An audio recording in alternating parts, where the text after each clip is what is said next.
मेरा नाम नोमी है और इस वक्त मेरी उम्र 29 साल है और जो कहानी मैं आप लोगों को बताने वाला हूँ वो आज से 3 साल पहले शुरू हुई जब मेरी उम्र 26 थी।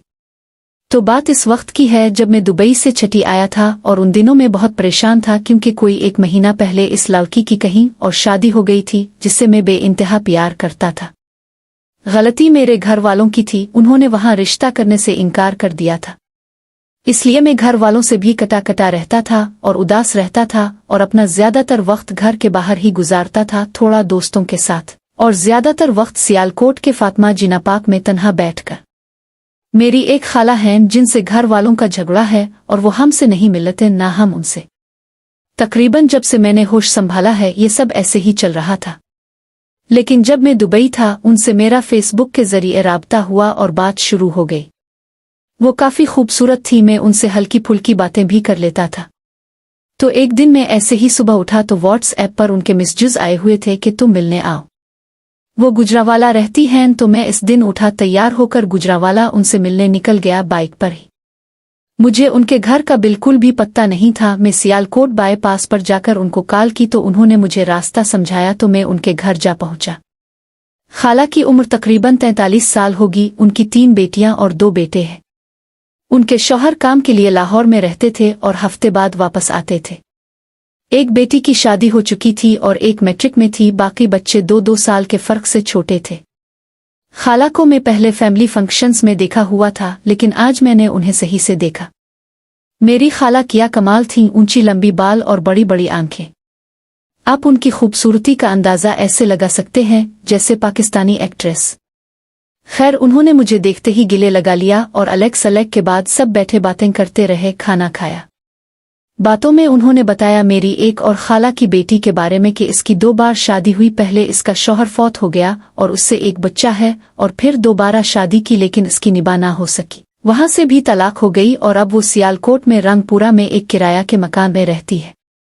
खाला ने मुझे बताया कि उन्होंने कुछ दिन बाद सियालकोट उसके घर जाना है, वहां जाकर वो मुझे कॉल करेंगी तो मैं वहां मिलने आऊं।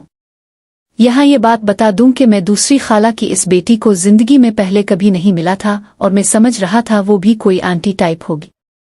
खैर खाला के घर थोड़ा और वक्त गुजार कर मैं वापस सियालकोट के लिए निकल आया। वापस आकर मैं अपनी इस कजिन के बारे में सोचता रहा कि वो बेचारी कितनी बदकिस्मत होगी जिसका 2 बार घर उजड़ गया। कुछ दिनों बाद खाला सियालकोट आईं और मुझे कॉल की, मैं यहाँ हूँ, आओ हमसे मिलने। सर्दियों के दिन थे, मैं उठा नहा धोकर दिन 12 बजे उनके महल्ले पहुंच गया। फोन करके घर की लोकेशन पूछी जो समझ नहीं आ रही थी क्योंकि घर काफी अंदर था गलियों में।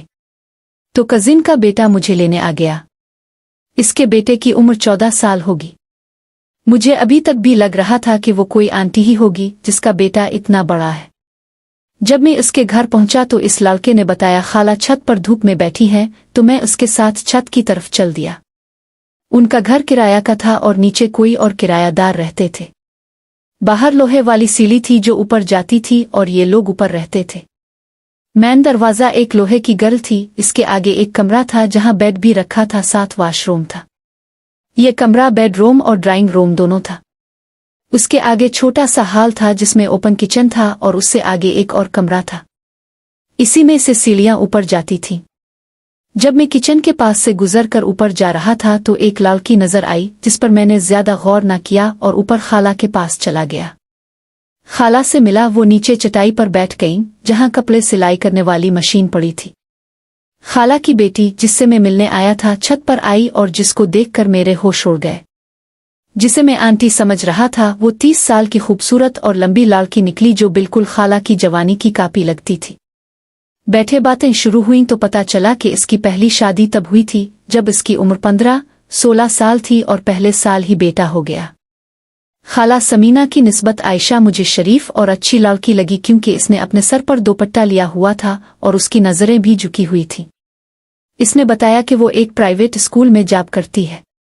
तालीम मैट्रिक तक थी, इसलिए छोटे बच्चों को संभालती थी और कुछ इसके अबू इसकी मदद करते हैं तो इसका गुजारा हो रहा था।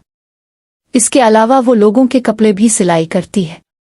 हम लोग छत पर बैठे बातें करते रहे और मैं आयशा से काफी फ्री हो गया था। वो वाकई एक अच्छी लड़की थी और उसने किसी किस्म की कोई फजूल बात नहीं की। वहाँ बैठे बैठे मेरे जहन में एक आइडिया आया कि मैं आयशा के साथ अपनी दोस्ती बढ़ाऊं। ये एक महफूज और मुनासिब मौका था। मैंने सोचा कि वहाँ इस वक्त जाया जाए जब आयशा और उसके बच्चे स्कूल में हों, लेकिन इस वक्त बैठकर उससे नंबर मांगने की मेरी हिम्मत ना हुई। शाम हुई तो खाला को वापस गुजरांवाला जाना था।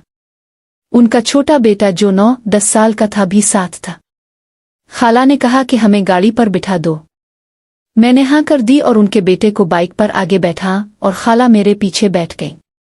मेरे लिए ये सफ़र काफ़ी मज़े का था। जब मैंने उन्हें लारी अड्डे पर जाकर उतारा तो खुद ही टिकट लेकर दिए। गाड़ी निकलने में अभी थोड़ा वक्त था तो मैं उनके लिए जूस लाया। बातों बातों में मैंने खाला से आयशा का नंबर मांगा, जो उन्होंने हिचकिचाते हुए दे दिया और सख्त ताकीद की कि कोई गलत बात ना करना। खाला ने कहा, वो बहुत संजीदा लड़की है। मैंने यकीन दिलाया कि फिक्र न करें और उनको गाड़ी पर बिठाकर वापस घर आ गया। रात को मैंने आयशा को हेलो का पैगाम भेजा, लेकिन काफ़ी इंतज़ार के बाद भी जब जवाब न आया तो मैंने कॉल मिला दी। आयशा ने कॉल उठाई। आयशा, हेलो जी, कौन? मैं। अस्सलाम अलैकुम कज़िन, कैसी हैं आयशा? वालेकुम अस्सलाम जी, आप कौन? मैं आप तो बड़ी जल्दी भूल गई, मैं नोमी हूँ। आज ही तो हमारी मुलाकात हुई थी आयशा। ओ अच्छा, तुम नंबर कहाँ से लिया तुमने मेरा मोबाइल पकड़ा था तुमने इसमें से निकाला? मैं, अरे नहीं नहीं, ऐसी आदत नहीं है मेरी। मैंने खाला समीना से लिया था आपका नंबर। अगर आपको अच्छा नहीं लगा मेरा कॉल करना तो मैं बंद करके नंबर डिलीट कर देता हूँ। आयशा, नहीं, ऐसी बात नहीं है, बस मैं कम लोगों से राब्ता रखती हूँ। खैरियत से लिया तुमने नंबर? मैं, जी खैरियत है, बस आज आपसे मिलकर बहुत अच्छा लगा और थोड़ा दुख भी हुआ कि आपकी ज़िंदगी में इतनी तकलीफ़ें आए। ऐसे ही मैंने आयशा की काफ़ी तारीफ़ें की कि वो अच्छी है, प्यारी है और उसकी नेचर भी बहुत अच्छी है। आप लोगों को तो पता है कि औरत चाहे कोई भी हो, तारीफ सुनने वाले मर्द उनको अच्छे लगते हैं। इसके बाद थोड़ी मज़ीद बातचीत हुई और फिर फ़ोन बंद हो गया। उसके बाद रोज़ाना रात को आयशा को कॉल करता था और बात करता था। कोई गलत बात नहीं होती थी, बस इसके दुख सुख सुनता और अपनी मोहब्बत के किस्से सुनाता। तकरीबन एक हफ्ते बाद इसने अपने घर के दरवाजे भी मेरे लिए खोल दिए और हम अच्छे दोस्त बन चुके थे। फिर एक दिन ने आयशा के घर गया, बच्चों के लिए पिज़्ज़ा ले गया जो बच्चों को भी पसंद आया और आयशा को भी। फ़ोन पर मैं इससे खूब खिलकर बात कर लेता था, लेकिन सामने जाकर मेरी हिम्मत जवाब दे जाती थी। उन्हीं दिनों इसने एक सरकारी इदारा ज्वाइन किया था पार्लर का कोर्स करने के लिए। मेरी रूटीन बन गई थी कि मैं इसे रोज़ाना वहाँ से पिक करता और घर छोड़ देता, थोड़ी देर बैठता और फिर घर आ जाता। इस वक्त घर में आयशा और बच्चों के अलावा कोई नहीं होता था क्योंकि बच्चे ट्यूशन चले जाते थे। अभी तक भी मेरे ज़हन में इसके लिए कोई गलत बात नहीं थी। मैं इसे कोर्स की जगह से पिक करने भी इसलिए जाता था कि वहाँ और भी लड़कियाँ होती थीं जो फुल लाइन देती थीं। उनमें से एक लड़की माहम ने आयशा से दोस्ती सिर्फ इसलिए की थी कि मैं आयशा का कज़िन हूँ। माहम आयशा से मेरे बारे में पूछती रहती थी और उसका घर भी इसी तरफ था जिस तरफ आयशा का था। एक दिन माहम ने आयशा से कहा कि इसका रिक्शा नहीं आया, इसे भी साथ ले चलो। आयशा ने ओके कर दिया और वो भी हमारे साथ आ गई। रास्ते में माहम ने पिल एक से दही भले खाने की फरमाइश की, जो हमने कबूल की और खाने चले गए। आज मैंने माहम को पहली दफ़ा बगैर निकाब के देखा था। बिलाशुबा वो एक खूबसूरत लड़की थी। मैं महसूस कर रहा था कि वो मुझ पर लाई मार रही थी, जो कि आयशा को बिल्कुल अच्छा नहीं लग रहा था। जब हम घर पहुंचे तो आयशा शरारती अंदाज में कहने लगी, आज तो बड़ी लाई मारी जा रही थी, नंबर दे दूं इसका? मैंने कहा, नहीं नहीं, वो ही मार रही थी, मैं नहीं। और मैंने सोचा कि अगर नंबर ले लिया तो इसे बुरा ना लग जाए और हमारी दोस्ती खत्म ना हो जाए। इसलिए मैंने कहा, नहीं, मुझे नहीं चाहिए और आइंदा इसे साथ मत लाना। इस दिन के बाद से मैंने आयशा में बड़ा फ़र्क महसूस किया। वो मेरे लिए फ़िक्रमंद रहने लगी। जब मैं इसे लेने जाता तो इसकी सहेलियां इशारे इशारे से इसे मेरे बारे में छेड़ती थीं। अब वो मुझे अच्छी लगने लगी थी। ये सारा मामला 1 महीने के अंदर हुआ था। अब मैं भी इसे प्रपोज करने का सोच रहा था। रोज़ाना मुलाकात के बावजूद रोज़ाना फ़ोन पर बात होती थी। फ़ोन पर खिलकर बात कर लेता था, लेकिन सामने जाकर बात करने की हिम्मत नहीं होती थी। फिर एक दिन मैंने सोचा कि इसे कहीं बाहर ले जाता हूँ और वहीं प्रपोज करता हूँ। हम लोग आइस टेक गए, आइसक्रीम खाई, लेकिन मेरी हिम्मत ना हुई कि बात करूं। फिर हम गिरीजन पार्क चले गए, वहां थोड़ी देर टहलते रहे। मैंने महसूस किया कि अब वो भी इसी इंतजार में है कि मैं इसे प्रपोज कर दूं, लेकिन इसकी शख्सियत के सामने मेरी हिम्मत ही ना हुई और हम घर वापस आ गए। उन दिनों मेरा एक लड़की इनम से भी अफेयर चल रहा था, वो एक अलग कहानी है। इनम अक्सर मुझे रात को 10 बजे अपने घर बुलाती थी। इसका घर सियालकोट स्वीट्स के पास था। मैं वहां बाइक खड़ी करता और उससे मिलकर आता। पार्क जाने के अगले दिन मेरी इनम से मुलाकात फिक्स हो गई थी, लेकिन मैं इस दिन रात 10 बजे खुसूसी तौर पर घर से नहीं जा सकता था। इसलिए मैं मगरिब के वक्त घर से निकल आया और आयशा के घर जाकर वक्त गुजारने लगा। सोचा कि 10 बजे इनम के पास चला जाऊंगा। हमने 8 या 9 बजे तक खाना खा लिया और टीवी देखते हुए बातें करने लगे। टीवी देखते देखते इसके बच्चे सो गए।